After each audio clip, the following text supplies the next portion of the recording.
Welcome to Reno's first ride, part 4.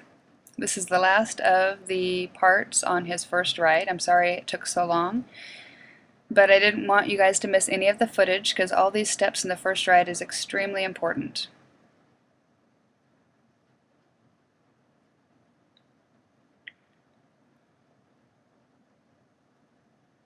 So I'm still using my husband here with me to help me with direction.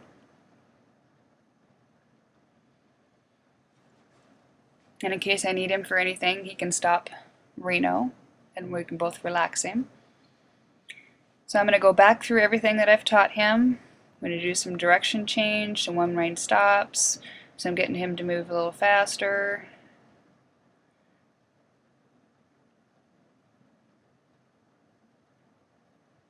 Slide my hand down, one-lane stop him. Slide my hand down the other side, flexing the other side. Make sure he's soft, don't let him go if he's bumping that head up or pulling on me at all.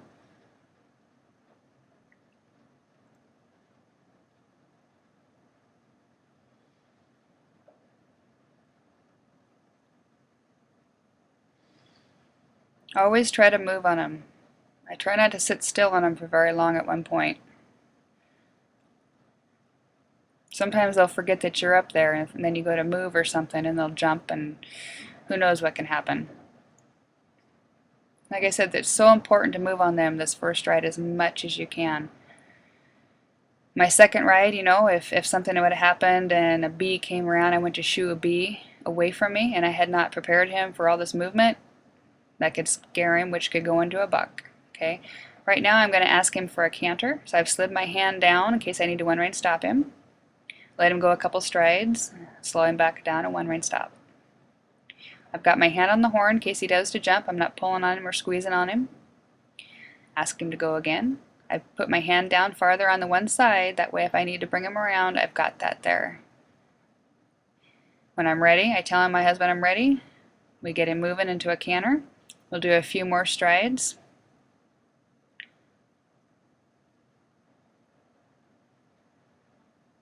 And then when I feel him do pretty good, I'll bring my hand around and one-rein stop him and flex him, then flex the other side.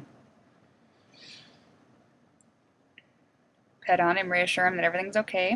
What we do on one side, we're going to do on the other, so I'm going to go the opposite way. Always moving on him. Prepare myself and get my hand down further on the rein just in case I need to. Hand on the horn, and we'll get him into a canter. When I'm ready, I tell my husband, we get a little forward movement, get a few strides,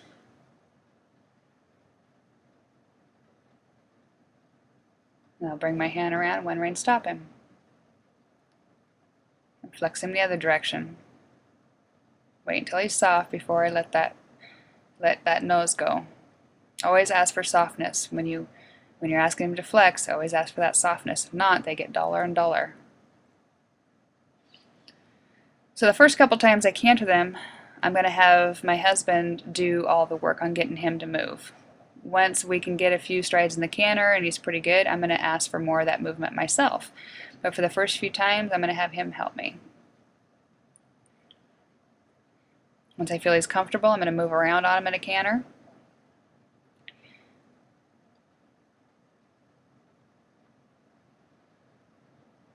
Try to keep him moving. One-rein stop him. Flex, flex the other direction. Good. Ask him to go the other way. So now I'm going to start asking for more of him to move out. I'm going to squeeze, do some clucking, do some spanking, and try to be less dependent on my husband. Once I get into a canter, we're going to try to move around on him, making some noises, moving my legs, moving the saddle, moving all over him. I feel he's pretty good. I'm going to one-rein stop him, flex him, ask for the other side to flex. Do some more flexing. You can never do enough flexing. You can never have enough softness. Have you ever heard somebody say, oh, my horse is just too darn soft? No, I doubt it. You can never have enough softness. So right now I've told my husband that I don't need him anymore. So I'm going to do this part on my own. This is the last part of the section. I'm going to have my husband leave the round pen. Now it's just me and Reno. I want him to move forward on my own. I'm going to get some softness, move around on him. See, now look at that. Look how nice and soft and relaxed he is. This is the first ride.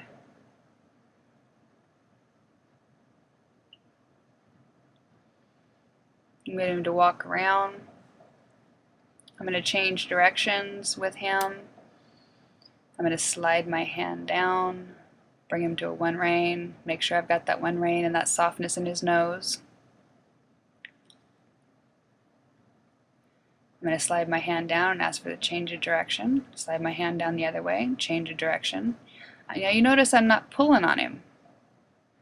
He's not even letting me take the slack out of that rein. You see that?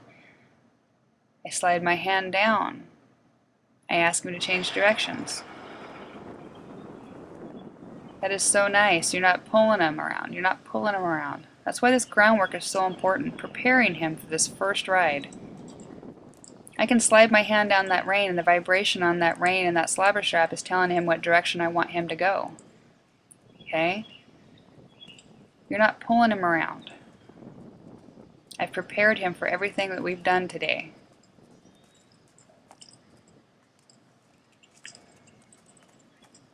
If I have not prepared him for this, this ride would not have gone so well. I can guarantee you that.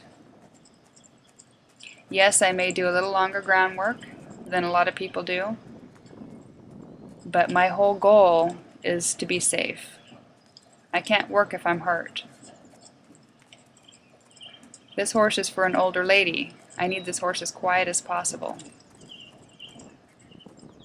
And you can't just ride that out of them. You have to do your groundwork. You have to do that foundation to be able to make them quiet, especially a horse like this. Look at that. Turn it around nice. Look at that. First ride. This is the first ride, people. Then bring his head around. Ask him to flex. Move around on him a little bit more. Getting ready to get off. I'm going to ask him to get ready for me to get off. I'm going to move the saddle around a little bit, let him know I'm getting there. Step down. I'm going to get down first before I let his head go. Not bad for a first ride. What do you think? Ta-da!